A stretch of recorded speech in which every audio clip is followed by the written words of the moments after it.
Hey, everybody out there. Hey, Hey, Tara. hey, I am 2 minutes late. Listen, Oh, you, but we're going to save this for posterity's sake. So lots of people logging in, which is excellent news. But just to set the scene, I put it in the title. The Canadian Women's Para Hockey Team and organization has launched a huge campaign today called Sticks In, where you're inviting corporate sponsors to join in to raise $1 million at least. I yeah. mean, more would be okay. Um, and so this is what we're here to talk about. And you are, I think the first order of business is to establish, are you a Tara or are you a Tara? I am a Tara, and I know you are a Tara, right? I'm a Tara, or you know what? Honestly, at this point, I am whatever comes out of people's mouths because I have exhausted myself in the fight for Tara or Tara. So whatever works. Okay.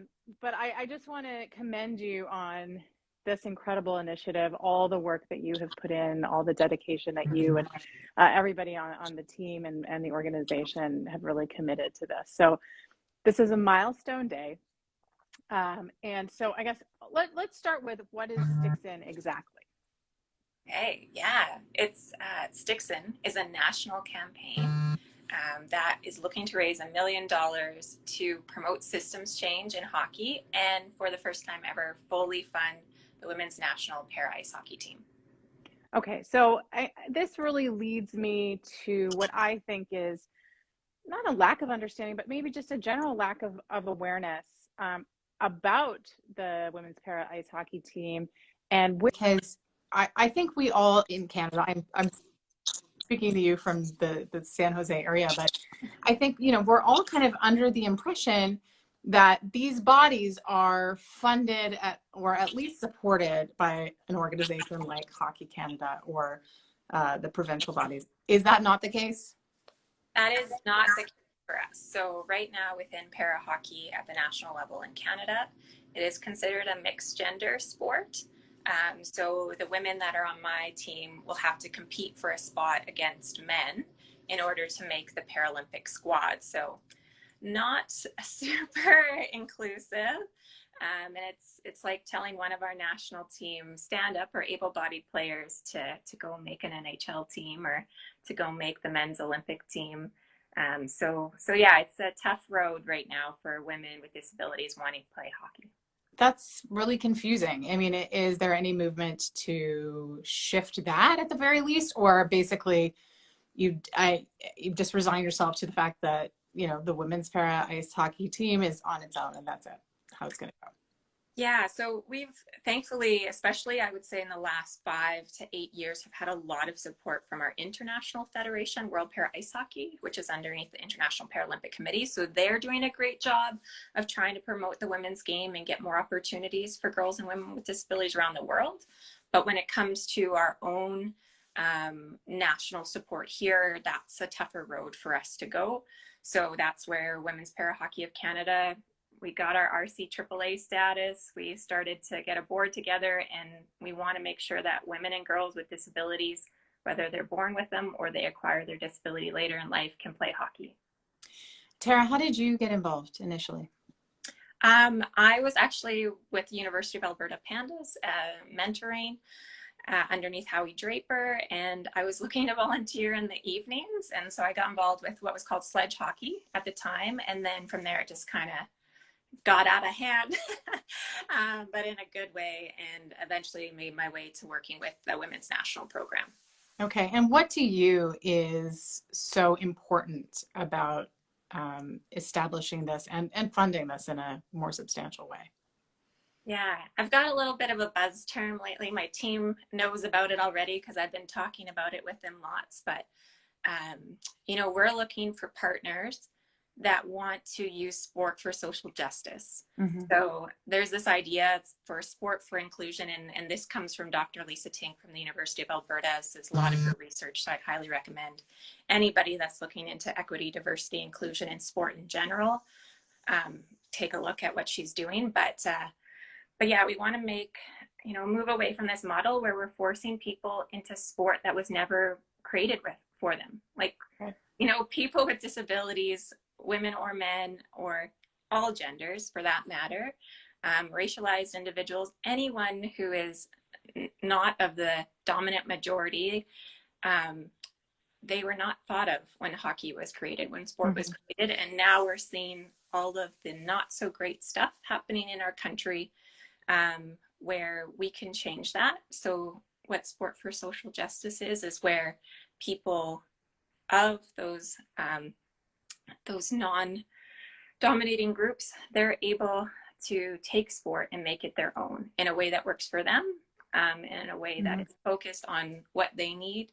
And so that's essentially what we're doing today is we're saying women with disabilities belong in hockey, and they don't belong in a way that's tokenized or in a way that's forcing them to go into a system that's caused harm in the past or exclusion in the past. They're going into a system that they're creating, Mm-hmm. and we're wanting to go into a system that's created with like-minded partners. So that's where we've decided we're open for business. We're looking for Great. partners, for companies that want to change sport and essentially change society because of it.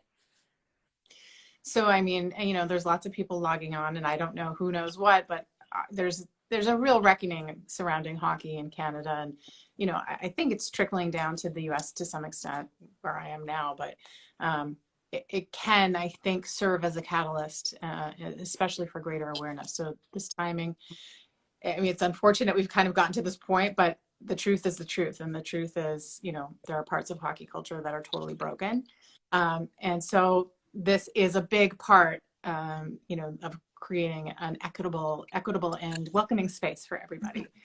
So, okay, so let's talk about the nuts and bolts of this. I know that one major sponsor has already signed on, and that's Canadian Tire. So, what can you tell me about that? How much can you say at this point?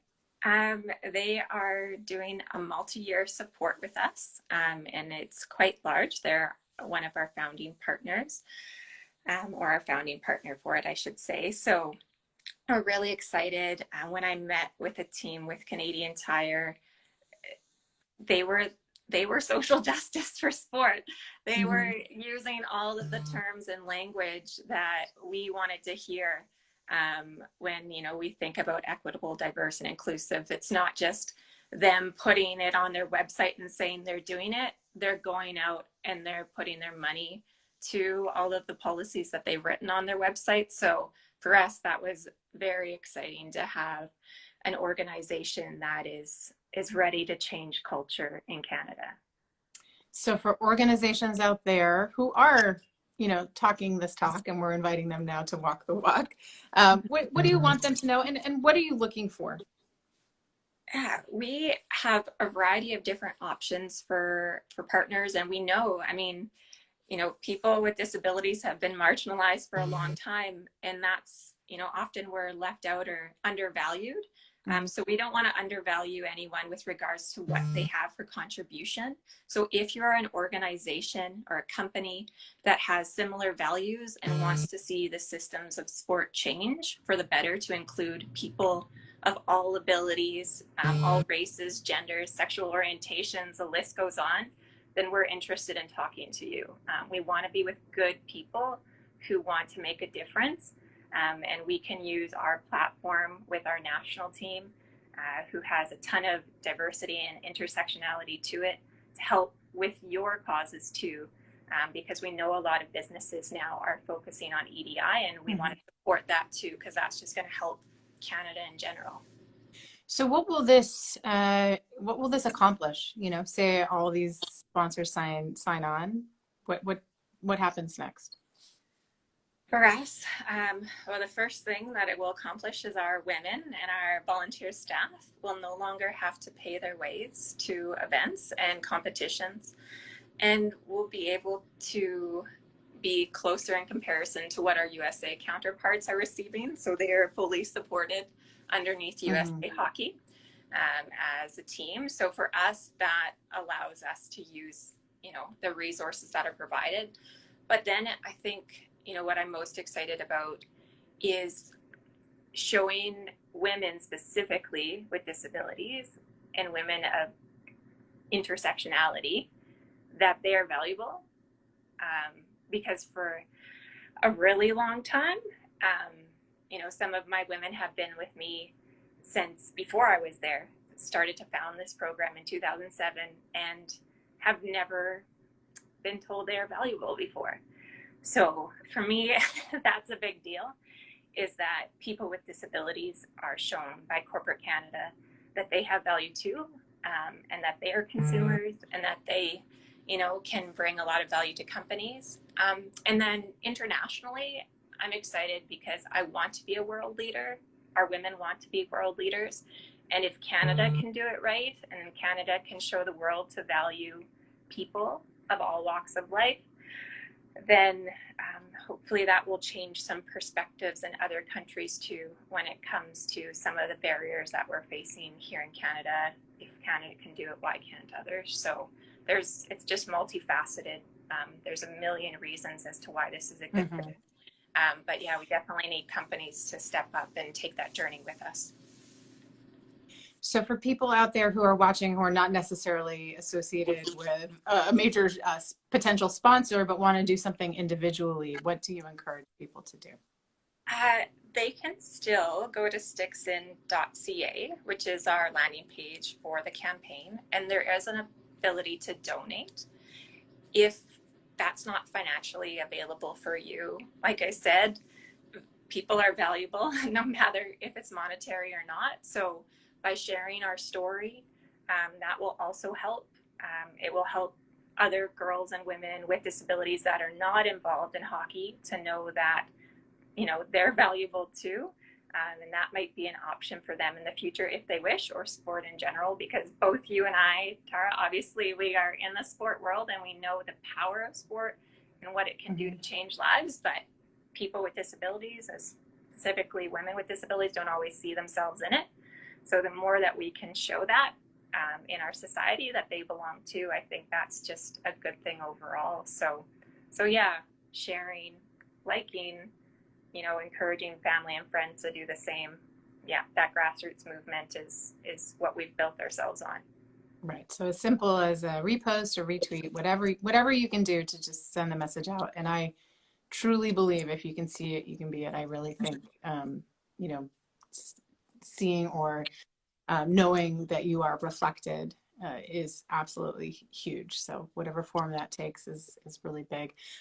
Tara, is there anything else before we sign off today? You go get yourself some more sponsors. Anything else that you want to make sure that people out there know? No, I think that's it. I mean, yeah, our women have amazing stories where, we've got news outlets that are ready and willing to tell them. A few emails waiting in my inbox right now to get back to, which is exciting because these stories need to be told. They need to be valued. And then, yeah, just since I have you on Instagram, I just wanted to say a special thanks to you. I guess I feel very close to you as another Tara in the world, but I've watched you for a long time, followed you, especially through social media, and I know that, like you're a dismantler of what sport and specifically hockey looks like, and you get a lot of flack for things that need to be said. So thank you for saying them. Thank you for continuing to say them. Because I'm sure it's not easy to do what you do. And thank you for being a champion for us too, because I know you've supported us for the last little bit. So anyways, just wanted to say thanks to you too. But yeah, keep doing what you're doing. Well, thank you. And honestly, it's, I have a platform, I have a voice. Not everybody likes it, but it's a compulsion. And it's moments like this that make everything worthwhile, right? When you see change and the change is for the right reason, it makes it all worthwhile. So I want to thank you for what you do and what you contribute. And I don't know if good luck is the best term, because I really think that this is, I think that this is the tipping point for this team. And, anything I can do to help, I will continue to do. So amazing. Thank you so much, Tara. I really appreciate it. Thanks, Tara. Bye. Bye. Bye.